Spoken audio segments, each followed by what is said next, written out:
Es verdad que México es un país muy hermoso, tanto en su naturaleza como en su cultura, tanto en su gastronomía. Sin embargo, no hay que olvidar que este país ha sido uno de los más violentos de Latinoamérica. Hay que recuperar la memoria histórica de nuestro país para hacernos conscientes de lo que hemos vivido y hacia dónde queremos ir como país, como nación. Hay que hacer hincapié en que los grandes medios de comunicación masivos de nuestro país a lo largo de su existencia han estado subordinados a intereses políticos y económicos. Esto quiere decir que los comentaristas, los comunicadores, los propagandistas, en lugar de dedicarse a hacer un periodismo serio, se dedican a escenificar falsas noticias. La política es un tablero de ajedrez y en ella se mueven piezas. Recordemos el sexenio de Calderón. Una guerra contra el narcotráfico fue lo que vivimos en ese entonces, del 2006 al 2012. En esta época de la guerra contra el narco de Felipe Calderón, encontramos que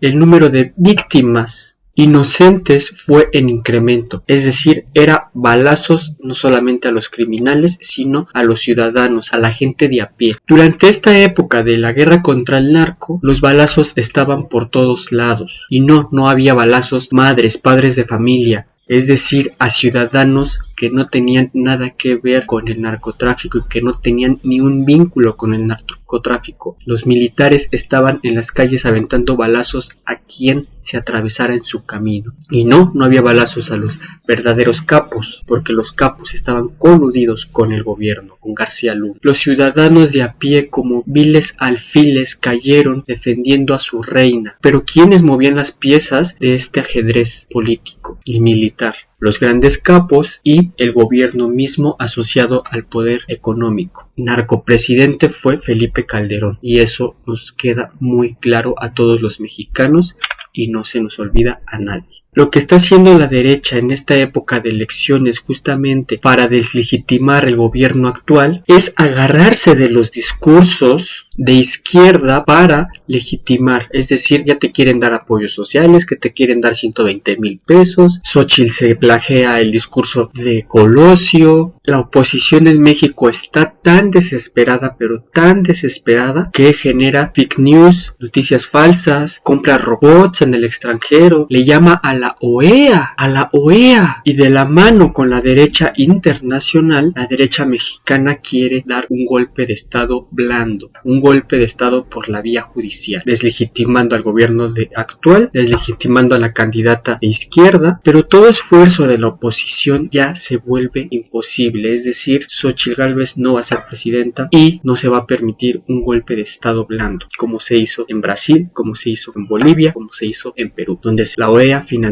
un golpe de estado blando, porque ahora ya sale muy caro intervenir militarmente en los países latinoamericanos y la estrategia, no solamente para ahorrar recursos, sino también para hacerlo de una manera eficiente, se ha implementado el golpe de estado blando. Además de que ya es la única vía que tienen, ya es el último, son las últimas patadas de ahogado que está dando la derecha en México, un golpe de estado blando. En enero del 2019, Andrés Manuel López Obrador dijo en una de sus conferencias de prensa: no hay guerra. Oficialmente no hay guerra. Nosotros queremos la paz. Esas palabras fueron las palabras que acabaron con la guerra contra el narco, es decir, el abrazos no balazos. Porque los balazos solamente iban hacia inocentes, hacia gente de a pie, hacia estudiantes. Entonces ahora los balazos ya no se pueden aventar al aire y a ver a quién le da. Se acabó la guerra, que en la guerra no hay víctimas, simplemente hay daños colaterales. Y esos daños colaterales son víctimas inocentes, civiles que no tienen nada que ver ni con un bando ni con el otro. Entonces se dio por terminada la guerra contra el narco. En el año 2018 la gente salió y votó por un cambio. ¿Por qué? Porque no había de otra. Algunos salieron muy entusiastas a darle el voto a AMLO, otros salieron muy escépticos, pero también dando ese voto de confianza, otros simplemente votaron por él, por el resentimiento que se le tenía al PRI y al PAN, y que aún perdura ese resentimiento, porque no se va a acabar el resentimiento que le tenemos a esos partidos de un día para otro, porque quieren regresar al poder y nosotros debemos de recordar para no hacerlos regresar. De un modo u otro la gente salió y votó porque ya estaba cansada de la situación, ya no se podía continuar como estaba y más del 50% votó por el gobierno de Andrés Manuel López Obrador. Como todo lo que sale de la boca del presidente se hace controversia, pues el hecho de que haya dicho que ya no hay guerra fue también una gran controversia que todavía ha generado un discurso de que no se está combatiendo la inseguridad ni la violencia y no se está tratando el problema de seguridad nacional porque dijo abrazos no balazos y que ya no hay guerra. Entonces quieren una guerra. Eso es lo que quiere la derecha, una guerra. Es una guerra civil. La guerra desestabiliza a los países y más las guerras civiles porque quieren una guerra todavía. Xóchitl Gálvez quiere regresar al sistema de Felipe Calderón, quiere hacer una mega cárcel, algo que le copió a Bukele. Como siempre, Xóchitl de plagiaria y ni siquiera tiene idea de dónde y cómo sería su disque cárcel. Pero bueno, no nos preocupemos, todo lo que diga Xóchitl no hay que tomarlo en cuenta como algo que se vaya a hacer porque simplemente no va a ser presidenta. El narcotráfico es causante de mucha sangre derramada. La SEDENA y la Guardia Nacional no es que no avienten balazos, no es que estén de brazos cruzados, sino que simplemente ahora actúan de manera razonada, cautelosa, como se debe de jugar una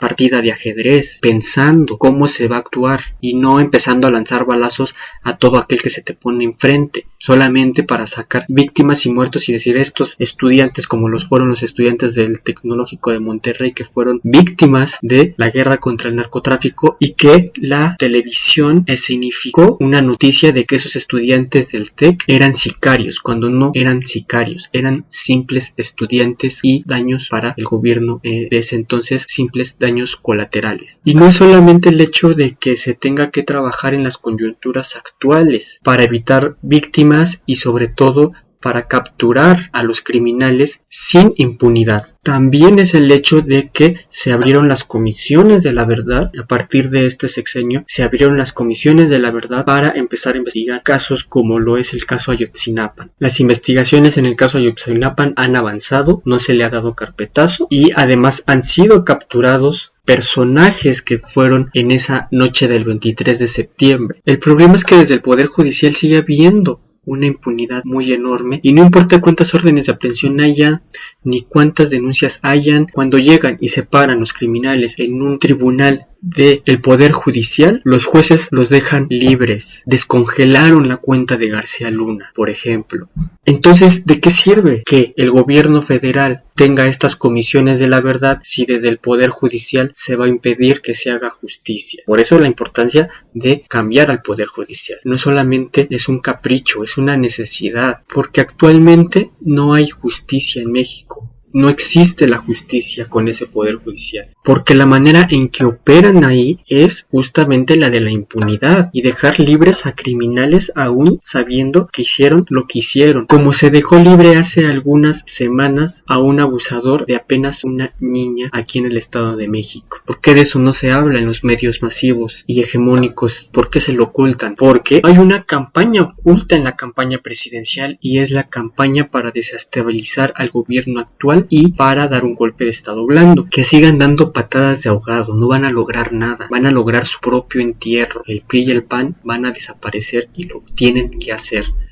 México ya no es el de antes, aquí ya no se nos manipula. Aquí o nos dices la verdad o simplemente no te vamos a creer porque nosotros ya sabemos la verdad. Ya es bien difícil manipular al mexicano por la apertura que hay de los medios de comunicación, la no censura. Todo eso contribuye al que el mexicano ya tenga otras fuentes de información diferentes a las hegemónicas y pueda crear su propio criterio. Sí ha habido una revolución de las conciencias en ese sentido. No ha sido radical, pero ha sido progresiva. Por eso la oposición la tiene muy difícil, porque ni con su estrategia blanda van a lograr un golpe.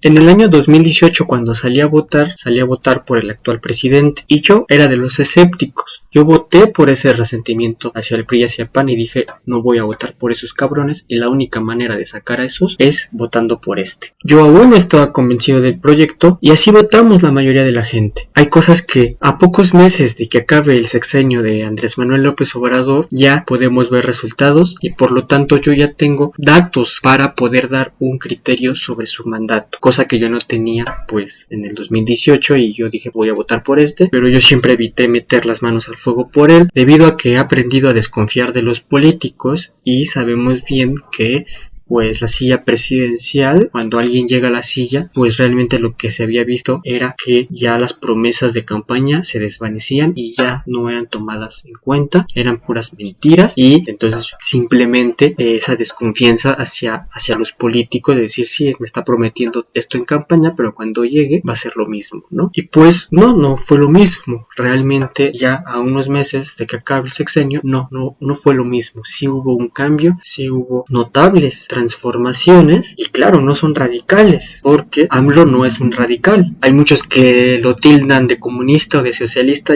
No, AMLO no tiene nada de comunista y nada de socialista, es muy tibio. Ha llegado el momento de que ya con estos resultados ya podemos tener los datos para poder hacer una crítica a su mandato, y pues vemos que por lo menos lo que desde mi perspectiva puedo destacar es el hecho de que todo lo que dijo en campaña lo hizo. No hizo más de lo que dijo, un poco menos quizá, pero que ese un poco menos fue debido a que se atravesó la pandemia y debido a todas las trabas puestas en el Poder Judicial y todas esas trabas puestas también en las dos cámaras. Es decir, no se pudo el plan A, no se pudo el plan B, vamos por el plan C. Lo que no se logró, él ya lo planteó en un plan de reformas constitucionales en febrero de este año apenas, y ahí está ya. Y claro, no hizo todo bien. Pero algo que sí hay que decir es que al menos todo lo que dijo en campaña, dijo que iba a ser un AIFA, hizo el AIFA y sacó el de Texcoco. Dijo que iba a ser un Tren Maya, hizo el Tren Maya. Dijo que iba a ser una refinería, hizo la refinería. Pues no nos mintió, lo dijo y lo cumplió. O sea, una cosa es nuestra postura en torno a esos proyectos, pero al menos mentiroso no fue, porque en campaña dijo que iba a hacer eso o lo que se hizo. Es decir, votamos por eso y eso pasó. Se equivocó en muchas cosas,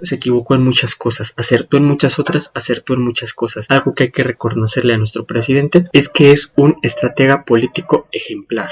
Tengo la certeza de que las cosas han cambiado, pero tengo todavía la certeza de que pueden cambiar aún más y pueden mejorarse aún más. Pero hay algo que el mexicano debe de comprender, y es que no debemos dejarnos a la suerte de un solo hombre o mujer, en este caso en un presidente o una presidenta. Al final del día el poder es el poder del pueblo, y el movimiento solamente es movimiento gracias al pueblo. Esto quiere decir que ningún presidente es un mesías que va a venir a salvarnos a todos de la pobreza y de la desigualdad y de la violencia. No, ningún presidente lo va a hacer, ningún presidente nos va a salvar. Nosotros mismos como pueblo, como ciudadanía, tenemos que trabajar para poder cambiar las cosas. Todo lo que hizo AMLO, él solamente escribía las propuestas y las mandaba a las cámaras. La bancada de su partido fue la que posibilitó que se llegaran a aprobar las propuestas, y muchas de esas fueron para atrás porque no hay mayoría calificada. Es decir, él solito no podría hacer nada. Y ahora bien, hay algunos que dicen, bueno, este AMLO debió haber sido presidente desde la primera vez que se postuló en el 2006 o la segunda en el 2012. Se dice, ¿no?,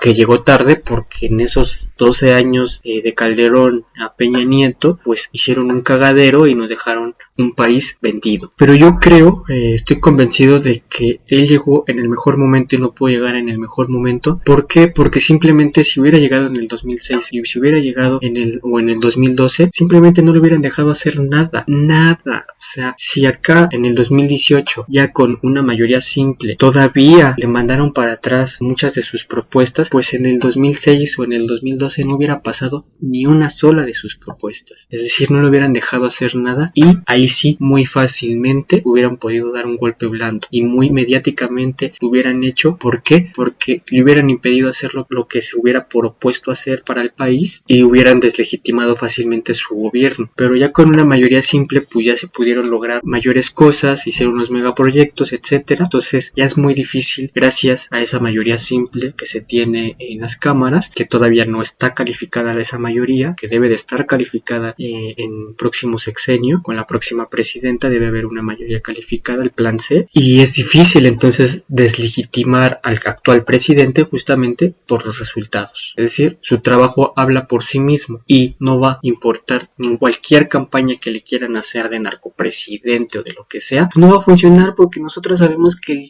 narcopresidente de México fue Calderón, y Xochitl quiere regresar a eso, y se fue y se tomó la foto con él en España. ¿Por qué están en España todos esos vendepatrias? Peña Nieto, Calderón, Salinas, ¿Qué están allá? ¿A qué le temen? ¿A qué le temen si de todos modos el Poder Judicial, si vienen aquí y les encuentran algo, el Poder Judicial los va a dejar libres?